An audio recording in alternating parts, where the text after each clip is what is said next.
J'ai toujours adoré me travestir. C'est ce qu'on fait quand on ne sait pas vraiment qui on est, n'est-ce pas? On se déguise, on s'invente un passé pour oublier le sien. Tu les aimes, les chiens, hein? Plus que t'aimes ta propre famille? Ça, c'est sûr. T'es méchant! Sale petite merde!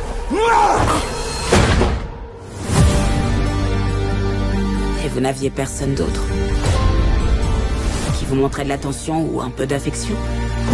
Les enfants prennent l'affection où ils la trouvent.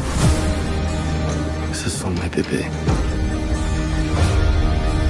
Autant que je sache, les chiens n'ont qu'un seul défaut. Ils ont confiance en l'homme.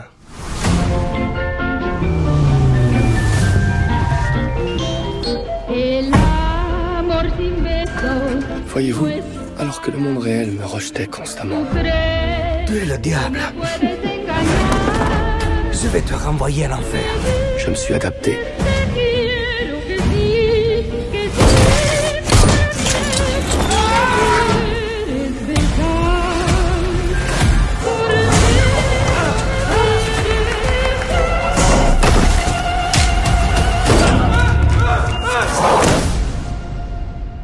T'es sanglé. Merci.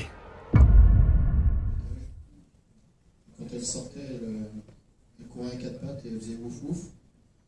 Ils ont mis 5 ans à l'endresser. Donc ça, c'est le point de départ, c'est quelques secondes, ça m'a choqué. Je me suis dit, comment on s'en sort? On devient qui après ça? Est-ce qu'on devient Mère Teresa ou est-ce qu'on devient terroriste? Qu'est-ce qu'on dit quand on regarde le ciel? Qu'est-ce qu'on pose comme question? Voilà, donc ça c'était pas très drôle au début. Et puis après je me suis dit peut-être que ce genre de personnages, ceux qui souffrent en fait beaucoup, sont souvent ceux qui ont le plus de bonté. Et là ça commence à m'intéresser. Voilà. Parce que ce qui est important de voir dans le film, c'est que il fait du bien à tout le monde, lui. Et à la psy qui pense l'aider, en fait, c'est plus lui qui l'aide, je trouve, que l'inverse. Enfin, vous avez vu le film, je vois pas pourquoi je vous raconte. On va prendre les premières réactions. J'ai un tout petit message d'abord. Est-ce que le frère de Hicham est là? Il est là. Alors, t'as un gros bisou de ton frère. Voilà. Merci d'être venu, les potos. Excusez-moi, c'est un truc de famille. Alors, est-ce que vous avez des questions? Oui. Si vous parlez fort, je vous entends en fait. Hein. Ouais, vous m'entendez bien là? Ouais, nickel. Tout le monde m'entend? Moi je voulais savoir, parce qu'on voit bien que Caleb Jones est très impliqué dans son rôle. Et je voulais savoir si toutes les facettes de son jeu, tout ça, si c'était discuté à l'avance ou s'il y avait un peu d'improvisation sur le plateau. Alors, là, il ne peut pas y avoir d'improvisation, c'est pas possible. Quand tu as 85 chiens tous les jours, c'est compliqué. Mais je dois dire que depuis... il y a un film que j'ai fait il y a longtemps qui s'appelait Léon, avec un acteur qui s'appelait Gary Oldman. Et depuis Gary Oldman, je n'ai jamais vu un acteur pareil. C'est un pur génie, lui. J'ai eu beaucoup de chance de le trouver. Et il est très méticuleux. Donc il a pas l'air, c'est ça qui est drôle chez lui. Il pose plein de questions, on discute, on avance. Et puis en fait, il retient tout. Mais bon, on a travaillé 6 mois ensemble tous les deux. Mais après, au bout de 6 mois, j'avais un doute. Je me suis dit, mais est-ce qu'il a bien retenu tout ce qu'on a dit depuis 6 mois? Et le premier jour, il avait tout retenu. Voilà, il est magique. J'ai pas l'impression d'avoir travaillé. J'étais juste assis comme ça. J'ai l'impression d'avoir un petit cocktail avec une paille. Action. Et juste de le regarder, c'était juste magique. C'est incroyable. Mais tu vois, par exemple, la démarche de la fin, tu sais, quand il marche comme ça, ça prend à peu près 2 mois à trouver la démarche. Il a été voir un professeur à la Salpêtrière qui nous a expliqué quand on prenait une balle à la 7e vertèbre, à la 8e, à la 9e, parce qu'on ne marche pas pareil. Je crois que la 8e, on a le bras gauche qui ne marche plus. Il y a plein de nuances. On voulait essayer d'être le plus près possible de la vérité. Et c'était quand même drôle de passer des heures à marcher avec les gens qui vous regardent, parce qu'on cherchait la démarche tous les deux. Les gens qui ont dû nous prendre pour... Mais ça, c'était... Il a perdu 20 kilos pour le film. Il est juste magique, c'est jamais difficile, c'est jamais torturé. Tu vois, c'est pas l'acteur qui se prend la tête, il essaie juste de comprendre le personnage que tu as envie de faire et d'essayer de le suivre au mieux. Il y a un truc où il a eu un peu peur, c'est Edith Piaf. Parce qu'il ne parle pas un mot de français. Hein. Et il était pas prêt. Et le jour où on a tourné, j'ai mis 5 caméras qu'on tournait en même temps et tout le monde pleurait. C'était incroyable de voir. Voilà.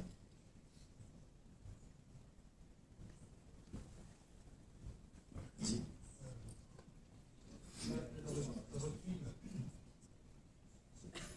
Dans votre film, vous parlez de maltraitance d'enfance. Il y a une chose qui n'est pas évoquée dans le film, c'est la mort des chiens. Parce qu'il y a plusieurs générations de chiens. La mort des chiens. Les chiens meurent au bout d'une dizaine d'années. L'acteur, lui, on le voit vivre un peu de temps. Et à aucun moment... À aucun moment on peut voir la douleur qu'il a quand il perd un chien, en fait. Voilà, on ne le perçoit pas. Pourquoi? Alors, pourquoi il n'y a pas des chiens qui meurent? Non, mais je vois ce que tu veux dire. D'abord, dans le film, quand tu regardes, lui, il grandit, mais c'est pas les mêmes chiens à chaque fois. On a changé à chaque fois les chiens qui étaient là au début, puis à la fin, etc. Et pourquoi j'ai pas voulu partir là-dedans? Parce que souvent, les animaux, face à la mort, sont très sombres. Et c'était déjà assez dur comme ça, vu que je trouve un peu. Donc j'avais pas trop envie non plus de montrer. Voilà, j'ai essayé au contraire d'aller un petit peu de temps en temps que ça soit malgré tout quand même un peu joyeux quand même. Moi le personnage je le trouve assez joyeux quoi. Je trouve que sa capacité à encaisser et à rester ouvert et humain, c'est plus ça qui m'intéressait parce que s'il fallait que je le voie pleurer ses chiens à chaque fois.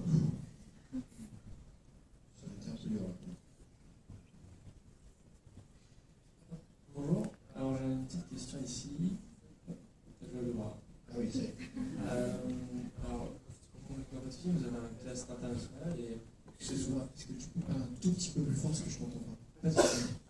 Dans votre film, vous avez un cast international, et c'est quelque chose que vous faites depuis longtemps. Et je me demandais, comme ça se passe aux États-Unis, est-ce que vous avez ramené les États-Unis dans un studio français ou vous avez directement tourné à l'international? Alors, tout a été tourné en France. Sauf.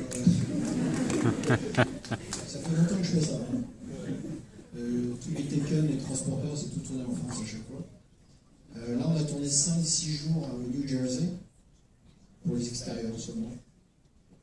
Mais sinon, tous les intérieurs, là où il habite, l'école, l'université où il est, etc., tout est en France. J'ai une petite anecdote d'ailleurs à ce propos. Au New Jersey, je cherchais, vous savez, il y a un plan ou deux qu'on voit de l'extérieur, de là où il habite, où les policiers viennent le chercher à un moment donné. Et je cherchais donc un extérieur d'un immeuble abandonné. Donc ils m'en ont présenté 5 ou 6, puis je ne sais pas pourquoi ça ne me plaisait pas trop. Puis pendant les repérages dans la rue, j'en ai vu un en brique, qui est celui qui est dans le film. Ça c'est... Je vois bien le mec rester là en fait, avec ses chiens. Donc le gars s'est renseigné, le lendemain il m'a appelé en me disant on peut tourner dedans, mais ce qui est étrange c'est qu'on est rentré dedans et il y avait un gars avec 17 chiens. Je vous jure que c'est vrai. On l'a filmé d'ailleurs. Il s'est trapu avec une chemise à carreaux qui expliquait qu'il était là avec ses chiens. Je me suis dit c'est un signe, on va tourner là. En tout cas c'était plausible. sinon, j'ai pas répondu à ta question. Ah si, c'était juste... Ah oui, par rapport aux États-Unis. Ouais, non, c'est tout tourné chez nous. Et du coup, est-ce que c'est plutôt pratique de tout recréer en studio, ou vous préférez tourner sur place directement, comme vous avez fait les deux? Moi, j'aime beaucoup tourner en studio. Beaucoup. Pour plusieurs raisons. La météo. Le soleil, je le mets où je veux. Au studio. Il y a du silence. On peut se concentrer. Donc j'adore tourner en studio. Et j'adore tourner en France parce que j'ai tourné dans pas mal de pays. On a les meilleurs techniciens.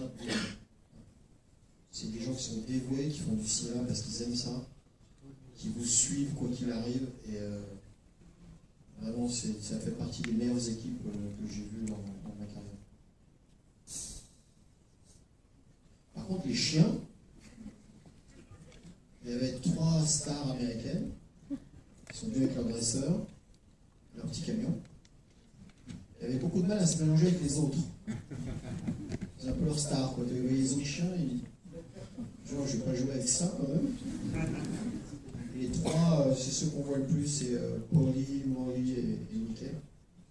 Et les autres, par contre, c'est une meute qu'on a créée. Ils étaient 70 ou 80, qui eux sont restés 4 mois à se connaître pour rester ensemble. Et on avait un petit rituel avec Caleb tous le matin à 7h. Ils avaient un grand parc, on allait tous les matins à 7h se pourrir dans l'herbe avec eux. Et je dois dire sincèrement, comme c'est que des chiens on a récupéré de la SPA, et le matin d'avoir 60 chiens qui arrivent et qui vous sautent dessus, qui sont tellement heureux de vous voir, ça vous amène tellement d'amour dès le matin. Puis après sur le plateau, ils vous reconnaissent, ils sont contents de vous voir. Ouais, donc ça c'était sympa.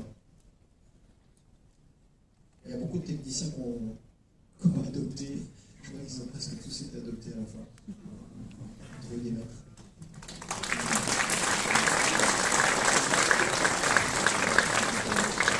Sinon, est-ce que vous vous souvenez du premier chien qu'on voit quand il est petit garçon? Il y a un gros chien beige qui le lèche la première fois. Vous voyez à peu près? Si c'est le chien. C'est le Snoopy. Snoopy. Oui. J'essaie de vous faire rire pour détendre un peu parce que je sais que le film il tape un peu sur la tête. Oui. Bonjour Monsieur Besson. D'abord bravo pour le film. Alors moi j'ai une demande un peu particulière. En fait je suis professeure en collège et je me demandais si vous accepteriez à l'occasion d'intervenir auprès de nos classes. Je compte. Bon, sincèrement pourquoi pas. Ah. Voilà. Ça dépend après quand, où. Comme vous voulez, on s'organise, il n'y a pas de problème. C'est gentil. Merci beaucoup. Et c'est dommage que vous n'ayez pas dit ça avant parce qu'on a pu se faire. Ça s'est un peu fait sur le tas. Rester à parler avec les gens qui sont là. Ça marche. Merci beaucoup. Les enfants, il faut partager. Oui, monsieur. Ah, madame, pardon. Bonjour. Bonjour. Moi, je voulais simplement vous dire que j'ai trouvé votre film magnifique.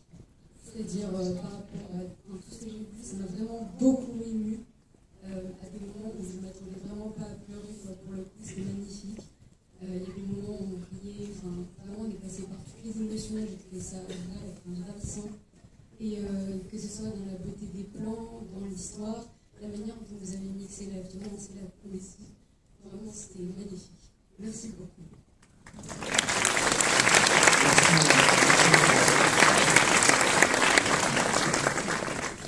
Ça prouve que tu as un petit cœur. Je vais vous faire une confidence, moi je l'ai vu 60 fois et j'arrive à pleurer encore. Il y a des moments, je vous dirai pas où, mais bon. Il y avait un monsieur qui était là-bas. Oui, je suis là. Oui, bonjour. Bonjour, monsieur Besson, excusez-moi. Alors, En fait, déjà, avant tout, je voudrais vous remercier à tout ce que vous faites depuis tant d'années pour le cinéma, c'est-à-dire en tant que réalisateur, producteur, distributeur. Je sais qu'il y a en même temps beaucoup d'amour envers vous, beaucoup de haine, parce que vos films sont très clivants, on ne va pas se mentir. Et qu'on l'apprécie ou pas, on se doit de noter que vous avez apporté beaucoup dans le cinéma, dans le monde.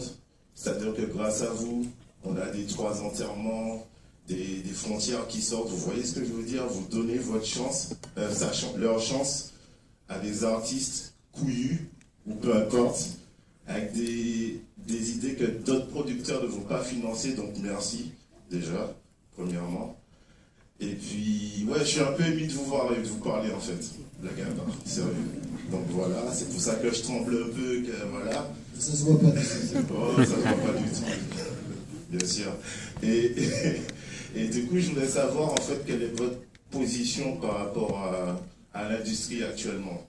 C'est-à-dire que, dans ce contexte assez pseudo-obscur par rapport à la grève à Hollywood qui est en train d'avoir un impact sur le monde, enfin dans le cinéma en tout cas, par rapport à un tas de mutations qui sont en train d'être faites par rapport au streaming, etc. Quelle est votre position en fait en tant que producteur, distributeur, réalisateur en fait, actuellement? Tu te rends compte de la patate chaude que tu as? Ah mais écoutez, je vous la balance, vous en faites ce que vous voulez.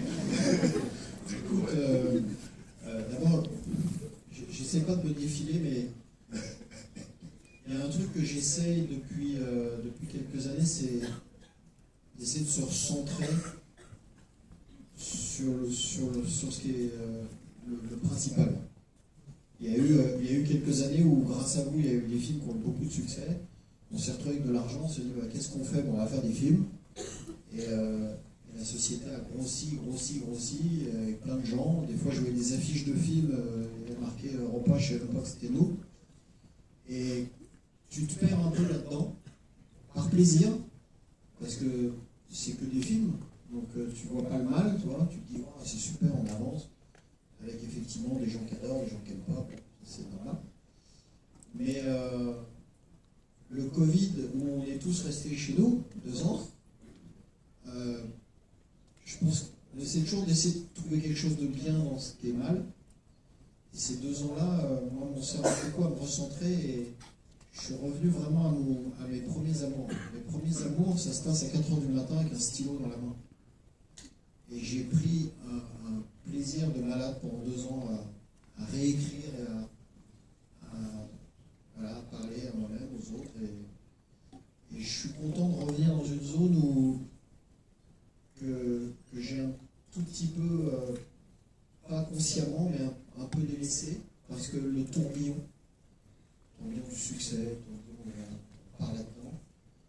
Mais en fait, c'est pas ce qui m'intéresse. Ce qui m'intéresse, c'est qu'est-ce qui va rendre le prochain film meilleur. C'est ce truc qui m'intéresse. Et ça va, grand respect, grand respect. Toutes ces questions-là, c'est pas qu'elles ne m'intéressent pas, c'est que je ne veux pas être responsable du cinéma mondial, si tu veux. Ah, mais normal, c'est dans les choses simples qu'il y a les j'ai 64 ans, il m'en reste encore peut-être 2-3 à faire. Je vais essayer de bien les faire, surtout. Voilà. Et puis après, je ferai ma révérence. Continuez comme ça.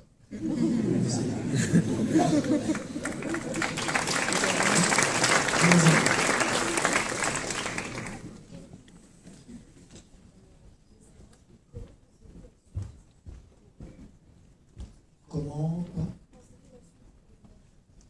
Quelle est la suite de Douglas? C'est-à-dire, qu'est-ce qui lui arrive après? Je sais pas. On ne sait pas vraiment s'il est mort ou s'il n'est pas mort. C'est un peu comme le Grand Bleu. Il est parti avec les dauphins ou je comprends pas. Je sais pas en fait. Mais je trouvais. En fait, souvent, quand on regarde le ciel et qu'on pose des questions, la première chose qu'on comprend, c'est qu'il répond jamais déjà. Et la réponse, elle est en nous. C'est à nous de la trouver, la réponse. Donc je pense que lui, il l'a trouvé en tout cas. Il a été se confronter cet état. Mais ce que je trouve très beau, c'est qu'il a envoyé un chien. C'est ça qu'on fait un être d'une bonté exceptionnelle.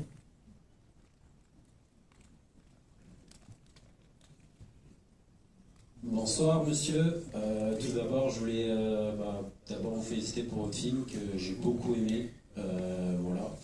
Et puis du coup ma question... je suis juste là, excusez-moi, juste ici. Ah d'accord, pardon. Merci.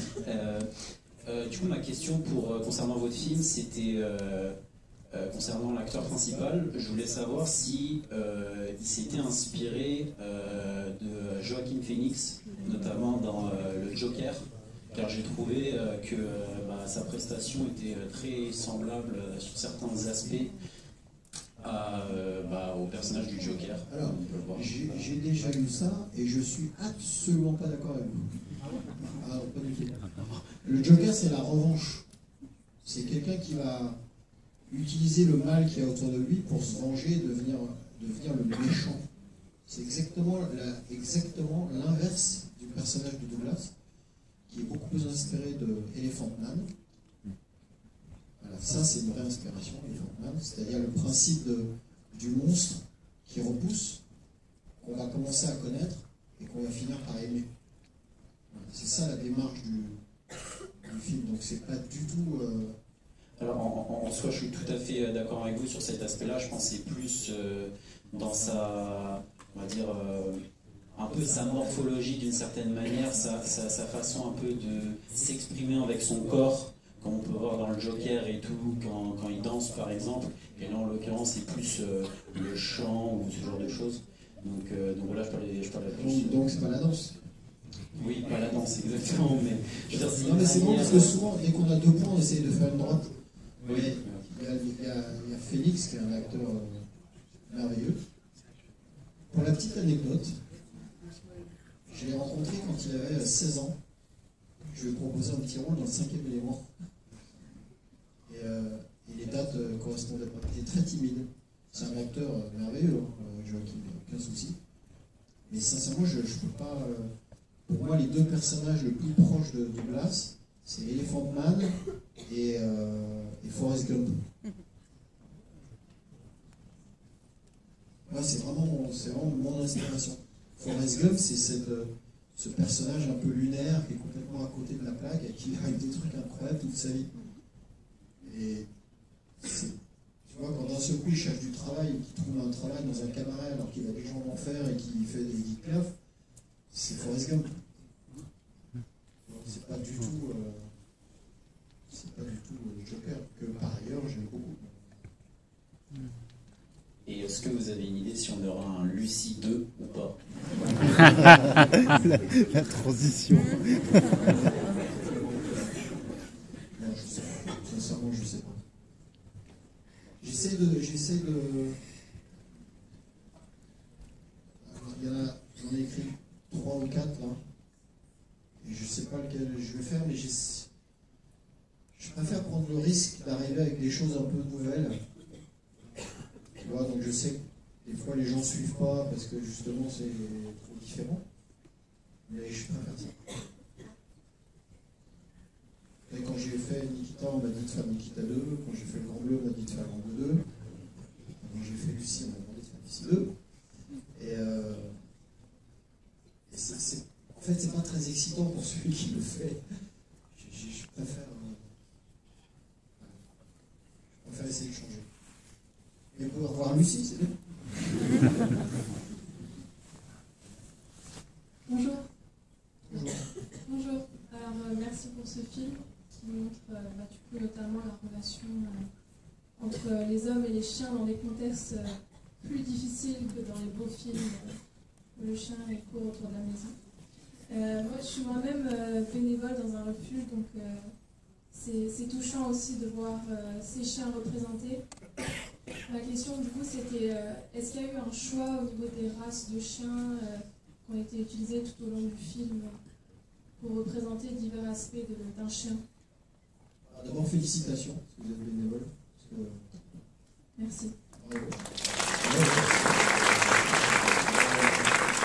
En fait, non, le casting, c'est vraiment fait comme pour les acteurs, avec des photos. a essayé de faire une équipe. Donc il n'y avait aucune règle de race, de rien du tout. Je crois que le plus petit faisait 2,5 kg, le plus gros faisait 81 kg. Par contre, on a fait venir une maquilleuse spéciale pour chiens. Il y en a 3 dans le monde. Donc on s'est adressé à une Anglaise qui a demandé à lire le script d'abord. Pas n'importe quoi. Et donc elle est venue de Londres. Elle avait un camion avec une petite baignoire pour faire de la peinture et des maquillages. Donc je vous jure que c'est vrai, il y a une quinzaine de chiens qui passaient au maquillage le matin. Parce qu'il y en a un par exemple qui est très doué mais qui était très symétrique en termes de couleurs. Vous savez, les chiens qui sont vraiment symétriques en marron, etc. Et moi je voulais qu'ils aient plus des allures de Mad Max. On leur a fait des taches, il y en a qui ont des cicatrices. Voilà, donc ça dure à peu près 1 heure le maquillage le matin pour ces chiens-là. Et pas de race, rien. Par contre, la meute a mis 4 mois à se faire parce qu'il y en a qui ne s'entendaient pas. Au bout de 10 jours, il y en a un qu'on enlève parce que c'est pas possible, il ne s'entend pas avec l'autre. Comme chez nous en fait.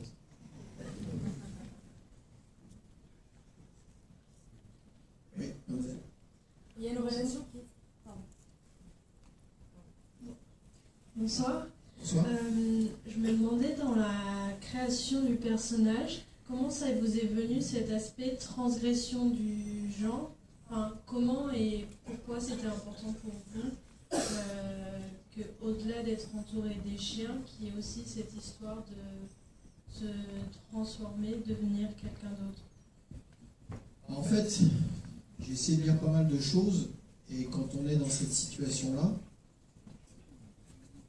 qu'est-ce qui nous permet de s'en sortir? Et c'est vrai que la comédie, le fait de pouvoir jouer quelqu'un d'autre, c'est-à-dire d'être temporairement quelqu'un d'autre, peut aider beaucoup. Donc c'est une issue. L'art en général est une issue. La musique peut être une issue, la peinture peut être une issue, la comédie, le jeu, ce qui va changer sa vie à ce jeune garçon. Alors, il tombe un petit peu dans sa main déjà. Mais c'est surtout qu'elle lui dit, quand on peut faire Shakespeare, on peut faire son rôle. Donc, il a ce bagage à l'intérieur de lui, et dès qu'il peut interpréter quelqu'un, il sait que pendant au moins, en tout cas 1 heure, il va être quelqu'un d'autre. Je pense que si dans les boulots qu'il demande, on lui avait proposé de vendre des Tupperware à la sortie d'un grand magasin, il les aurait pris. Et il aurait vendu beaucoup, à mon avis. Parce qu'il aurait inventé un personnage. Donc le seul qu'on lui propose, c'est celui-là. On ne lui a pas proposé Shakespeare, on ne lui a pas proposé... mais comme les gens différents connaissent la souffrance, tous les gens qui sont différents, et que la souffrance est un lien commun, souvent c'est des gens différents qui viennent des gens différents. Donc la bonté qu'il y a chez ces femmes qui sont en cabaret, veulent absolument lui donner des chances. Et lui ne peut jouer que des personnages statiques. Pas pour faire Madonna. Mais comme il connaît un répertoire classique avec sa mère, voilà, il y a des personnages qu'il peut faire qui sont statiques. Mais c'est un peu un concours de circonstances et il a pris ce boulot-là parce qu'on lui a donné, on lui a laissé une chance. Donc c'est pas tout à fait, c'est pas un statement comme on dit sur les transgenres ou quoi que ce soit, c'est pas là-dessus, c'est les seules possibilités qu'on lui a données. Ça. Oui, pardon. D'abord, je vais vous féliciter pour le film, et par rapport à ce que vous disiez, de vous recentrer sur l'essentiel, moi, ce qui m'a plu avec ce film, c'est qu'il a l'air d'être très personnel pour vous, et que malgré toutes les grosses productions dans lesquelles vous avez excellé avant, on a l'impression que vous vous recentrez sur presque un film d'auteur comme aurait pu faire quelqu'un qui débute avec toute l'expérience que vous avez. Et du coup, je voulais savoir si vous abordiez ce film de la même manière qu'une très grosse production avec énormément d'effets spéciaux, savoir si vous storyboardez à l'avance ou si vous laissez de la liberté sur le tournage au niveau du choix des plans, etc., du découpage. Voilà.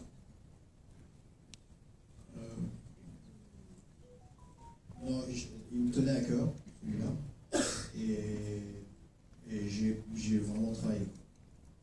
Ça ne veut pas dire qu'avant je ne travaillais pas. Mais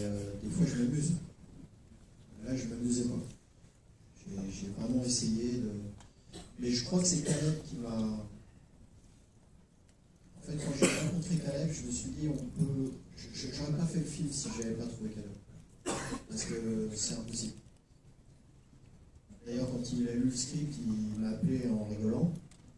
Parce qu'il m'a vexé au bout d'un moment, ça faisait 10 minutes qu'il rigolait. Et ça t'a plu, il me dit ouais. Il me dit mais j'ai une question, il me dit on va faire comment? Sincèrement, tu lis le script au début, tu te dis par où on commence quoi. Et en fait, il faut faire un travail de fourmi. Il faut te mettre 6 mois devant toi, et tous les jours, il faut travailler un petit peu, chaque aspect, avec le comédien, avec le chef d'écho, avec... Mais tu vois, par exemple, quand tu fais en studio l'université dans laquelle il vit, en fait, tu es obligé déjà de commencer ton découpage technique, parce qu'il y a des... Quand tu es en studio, il y a des murs que tu peux enlever pour mettre la caméra à la place, par exemple, les trous dans lesquels tu vas mettre tes caméras. Donc il faut que tu dises au chef d'écho où est-ce que tu veux les trous. Donc tu es obligé déjà de commencer à découper ta mise en scène, mais tu dois aussi te laisser une ouverture, tu vois, pour que quand il y a une chose un peu magique qui se passe, que tu puisses l'attraper. Donc tu dois à la fois préparer et à la fois préserver, si tu veux, une espèce de... Ça me fait beaucoup penser à la mer. C'est-à-dire, t'as beau être un marin avec 30 ans d'expérience, la mer c'est jamais la même. Un film, c'est pareil. Je suis arrivé avec 40 ans d'expérience maintenant, je suis vieux. Mais je suis arrivé avec mon expérience, mais en même temps, je deal avec ce qui arrive. C'est ce mélange-là qui est compliqué à faire. Et puis tu dois gérer 12 semaines de tournage, la fatigue des gens, les rapports, les chiens. Il y a 22 dresseurs. Ce qu'il faut comprendre, c'est que chaque dresseur a 2 ou 3 chiens. Donc, quand vous avez une scène avec tous les chiens n'écoutent que leur maître. Donc vous dites action, il y en a un qui dit bruteuse couchée là, couchée, bruteuse couchée, et l'autre qui fait vas-y, avance, avance, avance. Il y a 22 mecs qui parlent. Et il y a Caleb qui lit du Shakespeare. Il y a un peu de temps pour intégrer ça. Donc, par exemple, les gros plans de Caleb se font avec très peu de chiens, parce qu'il avait besoin des chiens pour jouer. Donc on mettait les 2-3 les plus disciplinés, les stars américaines, et quelques pluches pour l'aider. Et puis dès que le plan était un peu plus large, là on mettait les vrais chiens, et comme il était plus loin de son émotion, tu le fais dans cet ordre-là. D'abord les serrer sur lui pour capter son émotion, et après tu t'éloignes et tu mets les chiens.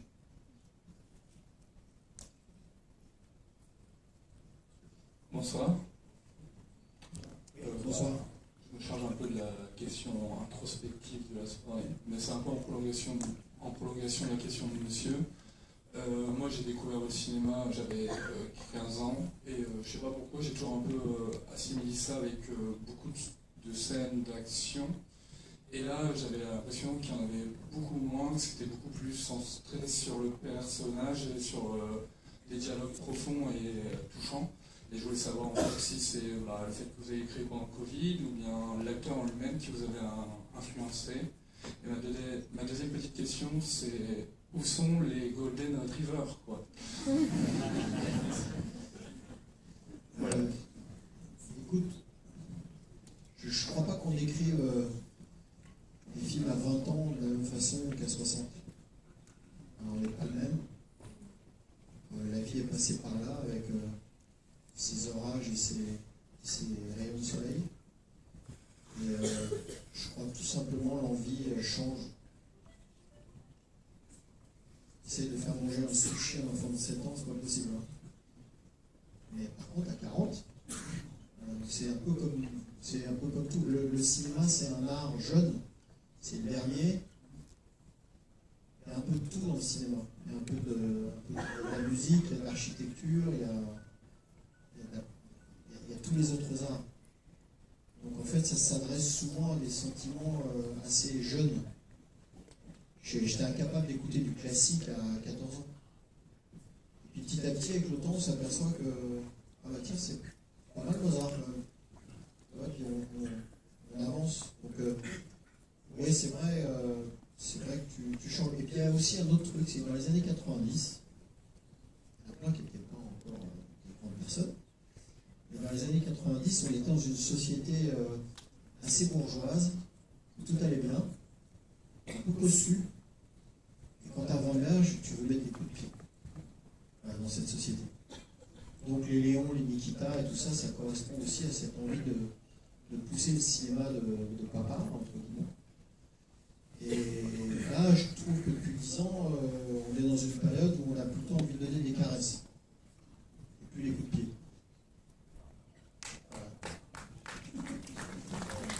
Ah oui, il a raison.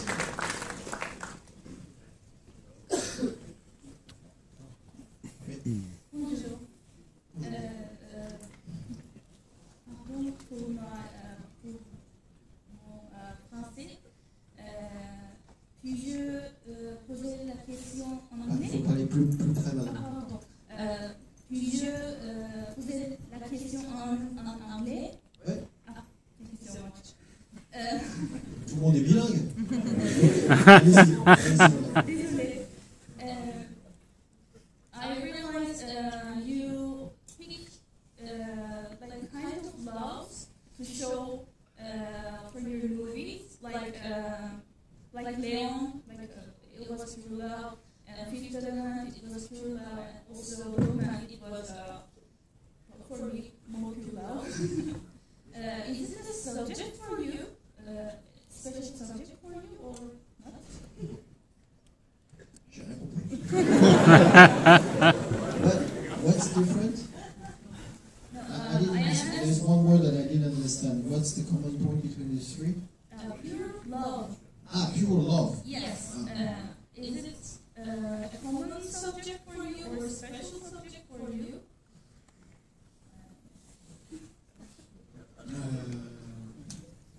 Ça, ils vont me poser une colle, en fait. En fait, you understand if I speak French? He's going to translate? En fait, j'ai deux amis depuis que j'ai l'âge de 17 ans. Il y en a un qui s'appelle Eric Serra, qui a fait un peu de musique, et l'autre s'appelle Jean Reno. On s'est toujours dit que quand on aurait 80 ans, tous les trois, on se mettrait autour du feu, avec une petite pipe comme ça, et on commencerait à réfléchir sur ce qu'on a fait. Parce que pour l'instant, en fait, j'ai pas très envie de regarder derrière. J'essaie de faire, j'ai envie de faire, j'ai envie d'avancer, de faire des films. Et beaucoup de journalistes qui essaient derrière de tracer des dessins dans tous les sens. Et il y en a qui sont sûrement vrais, je ne sais pas, mais en tout cas, moi, c'est pas mon concern. J'aime faire. Je veux faire. Voilà. Donc je veux faire des films, et que les gens, si possible, viennent les voir. Ça me fait plaisir, ça nous permet d'en faire. Et si j'ai fait aucun film dans ma vie, sincèrement, c'est vraiment grâce aux spectateurs, c'est grâce à vous. Je n'aurais jamais eu cette liberté, c'est vous qui m'avez offert cette liberté et personne d'autre. Sûrement pas les journalistes, encore moins les financiers, mais c'est vraiment vous. À chaque fois que vous m'avez fait l'honneur d'aller voir un film qui a bien marché, j'ai pu en faire d'autres. Ça marche que comme ça. Donc, du fond du cœur, au nom de tous, je vous remercie.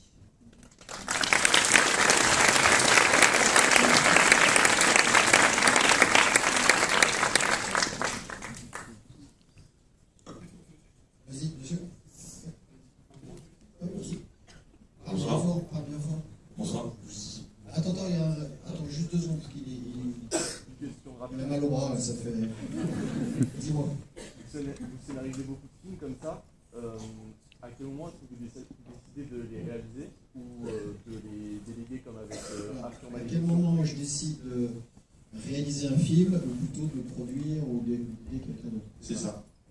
En fait, ce qui est important pour moi, c'est que j'ai le sentiment que il y a plein de films. Par exemple, Taken, je l'ai écrit, mais les metteurs en scène qui ont fait les films, sincèrement, je n'aurais pas fait mieux. C'était super bien fait. J'ai besoin de sentir que je vais, moi, personnellement, le petit Luc, je vais amener quelque chose au film. Il faut passer 24 semaines sous à 30 mètres, c'est pour moi. Je suis Ça me va. Voilà, 80 chiens toute la journée, c'est pour moi. Donc à chaque fois, il faut que j'ai le sentiment que je vais apporter quelque chose. Si j'ai l'impression qu'un metteur en scène peut faire mieux que moi, je préfère le donner à quelqu'un d'autre. Donc c'est le seul... Mais tu sais, un personnage, en fait, il naît en toi, tu le mets sur le côté, puis 15 jours après, tu reviens un peu dessus, et en fait, il s'attache à toi. C'est-à-dire qu'à un moment donné, tu n'arrives pas à décoller de ce personnage. Tu l'as dans la tête, et au bout de 6 mois, 8 mois, tu te dis, bon, bah, il est accroché, quoi, il est là. Tu sais, tous les soirs, tu sors de chez toi, il y a le mec devant la porte. Bonjour. Fais ça, mon pote. Et Dogman, je ne pouvais pas m'en détacher, c'est pas possible. Donc, c'est plus une question de. C'est pas une question de taille de film. C'est pas une question intérieure, film d'action, ça n'a aucun rapport. Je ne sais pas exactement comment. C'est le personnage qui s'impose. En fait. Merci. Et une petite réflexion, juste comme ça. Il y a des personnages qu'on voit au cinéma pendant 2 heures, Catwoman, et on a tous vu quand on était plus jeune, on a tous vu des gens, des personnages comme ça pendant 2 heures qu'on n'a jamais oublié. Alors qu'en classe de 4e, on a passé 1 an avec 40 mecs à côté de soi, moi je me souviens d'aucun moment. Mais par contre, je me souviens de Forrest Gump, je me souviens d'Indiana Jones, je me souviens de Zorro, je me souviens de tout cela. Et c'est assez étonnant de voir comment le cinéma peut participer à notre construction et à notre souvenir. Enfin, je ne sais pas si vous c'est comme ça, mais à 12 ans, souvent dans une situation, je me disais qu'est-ce que ferait Zorro? Et surtout pas qu'est-ce que ferait mon père, parce qu'il n'a pas fait la même chose. Allez, on fait les 3 dernières questions. Ça vous va? Bonsoir. Bonsoir. Donc vous nous avez expliqué que vous avez eu l'idée de ce film en lisant un article. Parle un tout petit peu plus fort. Donc vous nous avez expliqué que vous avez eu l'idée de ce film en lisant un article. Je voudrais savoir quand est-ce que vous avez lu cet article et aussi pourquoi être passé à ce film après Valérian. Pourquoi être passé à Dogman, un film peut-être un peu plus personnel que Valérian. Il n'y a pas de raison. Je sais pas. L'article, j'ai dû le voir il y a 2 ans, 2-3 ans. Donc après Valérian. Il y a eu Anna entre les deux. Puis j'en ai fait un autre pendant le Covid aussi. Pendant le Covid, on était tous enfermés, donc j'ai demandé à 10 techniciens, des amis à moi, j'ai pris 2 jeunes acteurs totalement inconnus, j'ai pris un téléphone, et j'ai fait un long métrage avec un téléphone qui s'appelle June and John, qui n'est pas sorti, peut-être un jour. C'est l'histoire... comment si, on le verra sûrement, je ne sais pas comment on verra. Ouais, là maintenant, mais c'était une petite histoire d'amour et ça m'a fait beaucoup de bien, cette espèce de liberté. Je fais juste un appel aux jeunes qui veulent faire du cinéma, un téléphone, un ordinateur, même si vous n'en avez pas, vous avez un copain qu'on a, pour faire du montage.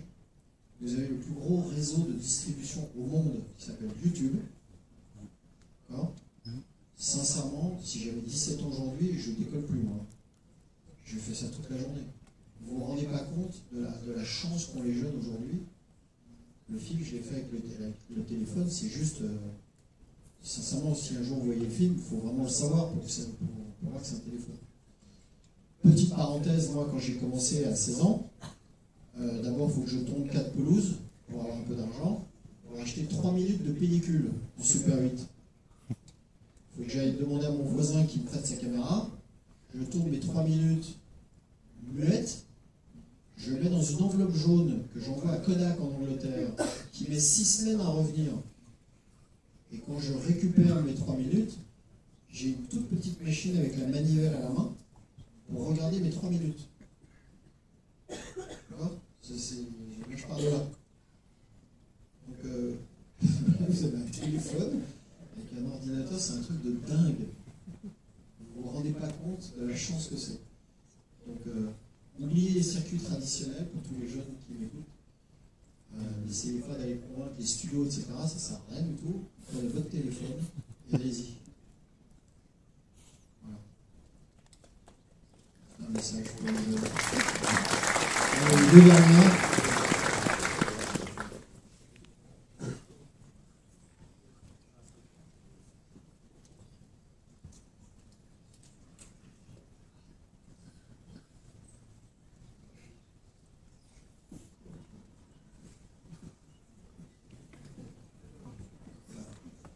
C'est à qui? Vas-y, monsieur. Vous m'entendez bien? C'est à qui? Joli prénom. Non. Ah, oui. Bon, déjà, j'ai adoré le film, donc merci beaucoup. Pendant ce film, j'ai repéré principalement 3 grands thèmes: l'amour des chiens, la différence et la religion. Et je me demandais s'il y avait un de ces thèmes qui vous avait vraiment inspiré, quelque chose que vous aviez vraiment envie de faire passer, quelque chose qui vous a plus motivé qu'autre chose. La différence, d'abord. Je trouve que dès qu'on est différent, quelle que soit la religion, la couleur, le sexe, n'importe quoi, on a un souci à accepter la différence, alors que moi j'ai été élevé dans une famille où on me disait que la différence c'était une richesse. Et ça, en silence, mais ça me choque toujours. La différence est une richesse. Je ne comprends pas pourquoi la différence est toujours bannie quelque part et combattue. Je ne comprends pas ça. Donc ça c'est pour moi le thème principal. Après la religion, je ne suis pas croyant, mais j'ai beaucoup de respect pour les croyants, surtout quand la religion vous rend meilleur. Je pense que c'est le point de départ d'une religion, ça doit aider normalement les gens à mieux vivre. Mais quand on démarre comme lui, c'est-à-dire que quand j'ai commencé à écrire ce personnage, c'est sûr qu'il y a son frère est bien barjot aussi, quand même. Il a touché le fond. Ça, c'est des choses que j'ai vues aux États-Unis. Hein. Ce qu'on appelle les rednecks. Vous savez cette expression? Le coup rouge, le coup de soleil sur le nuque. Il y a des marteaux hein, avec la religion. Et c'est sûr que Douglas, à un moment donné, il va lever les yeux et il va poser des questions. C'est pas possible. Donc ça m'intéressait de voir qu'est-ce qu'on lui répond. Pas grand-chose. Mais il fait le chemin. Il fait le chemin pour trouver une espèce de paix intérieure. Donc elle lui sert, quelque part, cette religion. Et la dernière question va être à mademoiselle.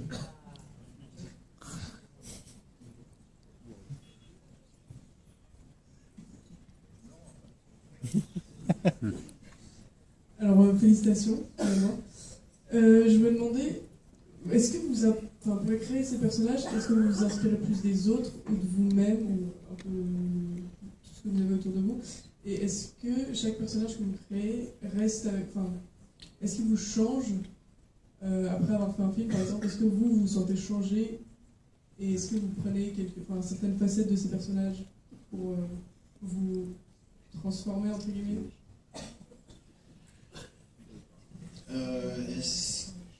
Comment dire?